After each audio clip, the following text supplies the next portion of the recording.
제159편 데카폴리스 여행 4. 나다니엘과 한 이야기. 그런 다음 예수는 다니엘과 그 동료들이 일하는 아빌라로 갔다. 나다니엘은 예수의 선언 중에 일부가 인정된 히브리 성서의 권위를 떨어뜨리는 것처럼 보이는 것에 상당히 마음에 걸렸다. 따라서 이날 밤에 평소의 질문 대답 시간을 마친 후 나다니엘은 다른 사람들과 떨어진 대로 예수를 모시고 가서 물었다. 주님, 당신은 제가 성서에 대한 진리를 안다고 믿으십니까? 제가 보기에는 당신의 성서의 일부만 내가 보건대 최선을 가르치십니다. 아브라함과 모세의 시대 이전에도 하늘에 계신 하나님과 함께했던 율법의 말씀이 곧 하나님의 말씀이라는 랍비들의 가르침을 당신이 거부한다고 나는 추측합니다. 성서에 대한 진리는 무엇입니까? 예수는 혼란스러워하는 사도의 질문을 듣고 이렇게 대답했다. 나다니엘, 내가 옳게 판단하였다. 나는 성서를 랍비들과 같이 여기지 않는다. 나는 이 가르침을 받을 준비가 온전히 되어 있지 않은 너의 형제들에게 이 일을 말하지 않는다는 조건으로 이 문제에 대하여 너와 함께 이야기할 것이다. 모세의 율법에 담긴 말씀과 성서의 가르침은 아브라함 이전에 존재하지 않았고 겨우 요즘에 와서 성서가 우리가 가진 대로 수집되었다. 유대 민족의 최고 사상과 최선의 소망을 담고 있지만 하늘에 계신 아버지의 본성과 가르침을 대표하는 것과는 거리가 먼 많은 것을 포함하고 있다. 그런즉 나는 더 좋은 가르침 중에서 하늘나라 복음을 위하여 이삭을 줍듯 진리를 골라야 한다. 이 글들은 사람들이 지은 것인데 어떤 사람은 거룩하고 다른 사람은 그렇게 거룩하지 않다. 이 책들의 가르침은 그 기원이 있던 시절의 깨우친 관점과 정도를 나타낸다.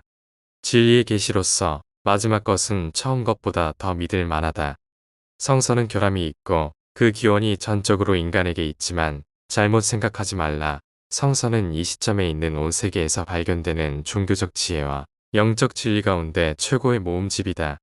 이 책들 중 다수는 자신의 이름을 가진 사람들에 의해 쓰여지지 않았고 그것이 담고 있는 진리의 가치를 훼손하지 않는다. 요나 이야기가 사실이 아니더라도 요나가 살아있지 않았더라도 니느웨와 소위 이교도들에 대한 하나님의 사랑이라는 이 이야기의 심오한 진리는 동료를 사랑하는 모든 이들의 눈에는 여전히 귀중할 것이다. 성서는 하나님을 찾던 사람들의 생각과 행동을 이 글에 담고 있으며 의와 진리, 거룩함의 가장 높은 개념을 기록하기 때문에 신성하다. 성서에는 참된 내용이 아주 많이 담겨 있지만 현재 너희의 가르침에 비추어 볼 때 이 글들에는 하늘에 계신 아버지, 즉 내가 세상에 드러내기 위해 온 사랑하는 하나님을 잘못 표현한 내용도 많이 포함되어 있다는 것을 알 것이다. 나다니엘, 사랑의 하나님이 너의 조상에게 싸움터에 나가서 적을 모두 어른과 아이들을 도륙하라 지시했다는 성서의 기록을 단 한순간이라도 믿지 말라. 그런 기록은 그리 거룩하지 않은 사람이 한 말이며 하나님의 말씀도 아니다. 성서는 성서를 쓴 사람들의 지적, 도덕적, 영적 상태를 언제나 반영해왔고 언제나 그러할 것이다. 선지자들이 사무엘부터 이사야까지 기록하면서 야훼 개념이 더 아름답고 영어롭게 성장하는 것을 너는 주목하지 않았느냐. 그리고 너는 성서가 종교적인 가르침과 영적인 지도를 위한 것임을 기억해야 한다. 그것들은 역사가나 철학자들의 작품이 아니다. 가장 개탄스러운 것은 단순히 성서의 완전성과 가르침에 오류가 없다는 잘못된 생각뿐 아니라 예루살렘에 있는 전통의 노예가 된 서기관과 바리새인들이 이 신성한 글을 혼동하여 잘못 해석하는 것이다. 그리고 이제 그들은 하늘나라 복음의 새로운 가르침을 대적하기 위해 성서의 영감과 그 잘못된 교리 둘 다를 사용할 것이다. 나다니엘, 결단코 잊지 말라. 아버지께서는 진리의 계시를 한 세대나 어느 한 민족에게만 주지 않는다. 진리를 추구하는 많은 사람이 성서의 완전성에 대한 이러한 교리에 혼란스러워하고 낙담해왔으며 앞으로도 그럴 것이다.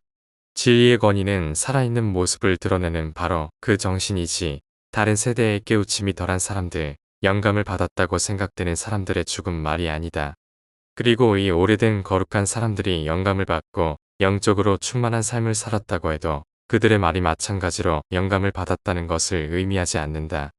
오늘 우리는 이 하늘나라의 복음의 가르침에 대한 기록을 남기지 않는다. 내가 떠나면 너희가 나의 가르침에 대한 너희의 해석의 다양성으로 인해 여러 집단이 급속히 진리 경쟁자로 분열되지 않도록 하기 위해서이다.